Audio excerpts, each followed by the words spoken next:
The English study hub 92 চ্যানেলে তোমাদের সকলকে স্বাগত জানাই। আজকে তোমাদের সামনে যেটা নিয়ে এসেছি সেটা হলো summer project biography of Mahatma Gandhi. তো প্রথমে যেটুকু দেওয়া রয়েছে ওটুকু মহাত্মা গান্ধীর শর্ট একটা ইন্ট্রোডাকশান, তারপর Mahatma Gandhi early life and family background, মানে ওনার যে শৈশব, ওনার যে ফ্যামিলি ব্যাকগ্রাউন্ড সেটা সম্পর্কে, মহাত্মা গান্ধী এডুকেশন পরবর্তী পয়েন্টে যেটা দেওয়া রয়েছে, তো মহাত্মা গান্ধীর শিক্ষা সংক্রান্ত।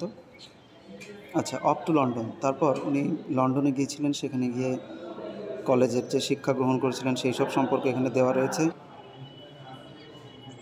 তারপর দেখো আমাদের যেটা পরবর্তী পয়েন্ট রয়েছে, Mahatma Gandhi in south Africa.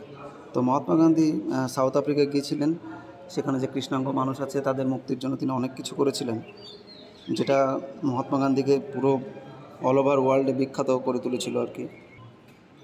তারপর মহাত্মা গান্ধীর জীবনে যে অভূতপূর্ব যে পরিবর্তন, মানে উনি যখন দেশে ফিরে আসেন সেখানে ইন্ডিয়ান ন্যাশনাল কংগ্রেস তিনি প্রতিষ্ঠিত করেন। তাছাড়াও ভারতীয় স্বাধীনতায় যে অনেক রকম যে মুভমেন্ট, যে আন্দোলন, তার সঙ্গে তিনি জড়িয়েছিলেন, ওটা পরবর্তী পয়েন্টে দেওয়া রয়েছে।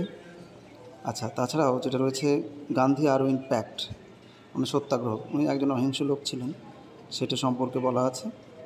এবং সবশেষে যে পয়েন্টটা রয়েছে সেটা গান্ধীজি কিভাবে মারা গিয়েছিল, ঠিক সেটার উপর বেস করে নাথুরাম গডসে 30শে জানুয়ারি 1948 সালে গুলি করে ওনাকে হত্যা করেছিলেন, উনি যখন একটা প্রেয়ার মিটিংয়ে যাচ্ছিলেন।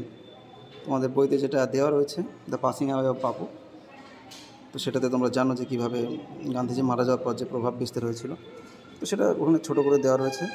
তো আশা করি এটুকু লিখলেই তোমাদের এটা কমপ্লিট হয়ে যাবে।